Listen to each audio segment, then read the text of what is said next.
एक दफा का जिक्र है कि बहुत दूर आसमान के पार एक जादुई दुनिया हुआ करती थी जिसका नाम था रोशन नगर। इस दुनिया की सबसे खास बात यह थी कि वहां दिन और रात कभी मुकम्मल नहीं होते थे।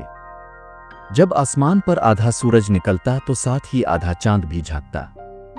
ना दिन होता ना रात, बस एक अजीब सा आधा सा समा छाया रहता। इस अजीब व गरीब रोशन नगर में दो ताकतवर और प्यारे किरदार बसते थे। एक का नाम था सोराज, जो आधा सूरज था, और दूसरा था चांदनी, आधा चांद। दोनों एक दूसरे के बरक्स थे, लेकिन फिर भी एक साथ रहते थे।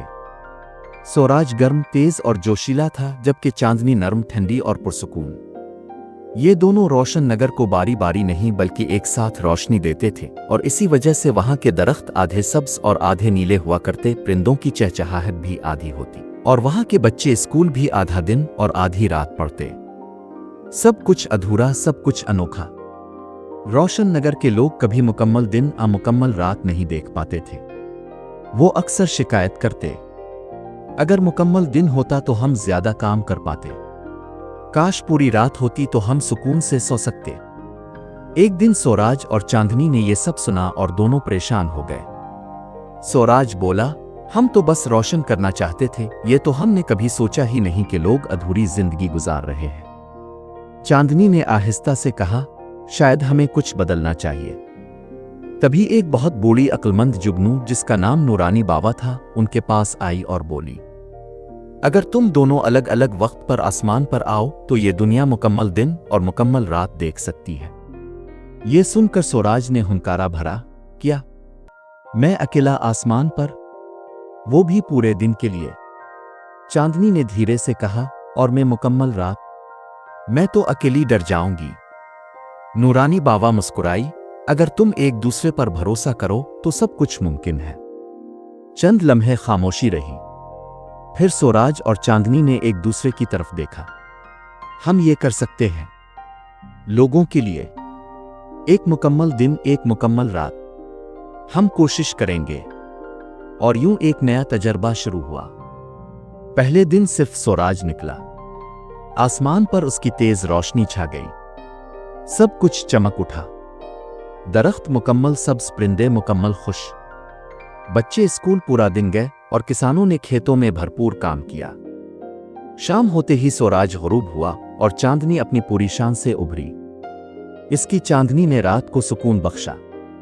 सितारे चमके, ठंडी हवाएं चली और लोग पुरसुकून नींद सोए। रोशन नगर में खुशी की लहर दौड़ गई। ये तो कमाल हो गया, हमें मुकम्मल दिन भी मिला और मुकम्मल रात भी। हमारी जिंदगी में अब तवाज़ुन है। सोराज और चांदनी खुश हुए, लेकिन साथ ही थोड़े गमगीन भी, क्योंकि अब वो एक साथ आसमान पर नहीं आते थे।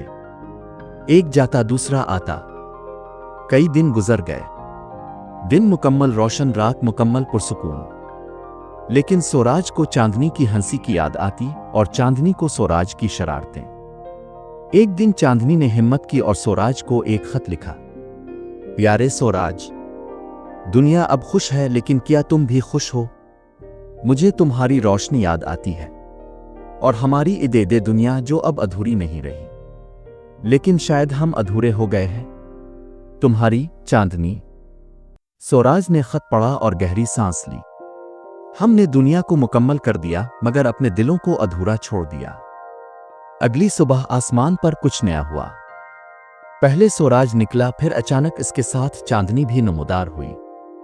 लोग हैरान रह गए, ये क्या, दिन भी है और रात भी, दोनों वापस आ गए। फिर एक खूबसूरत रोशनी आसमान पर चमकी। सोराज और चांदनी ने इकट्ठे कहा, हम हर हफ्ते का एक दिन एक साथ आएंगे। अका तुम्हें दिन रात का तवाज़ुन भी मिले और हमें एक दूसरे की संगत भी। और यूं वो दोस्ती का दिन ये मनाया जाने लगा।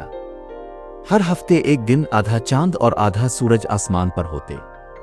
बच्चे इस दिन स्कूल नहीं जाते, सब पार्कों में खेलते, मौसीकी बजाते, कहानियां सुनते, और सब कुछ एक जादुई रोशनी में नहाया होता।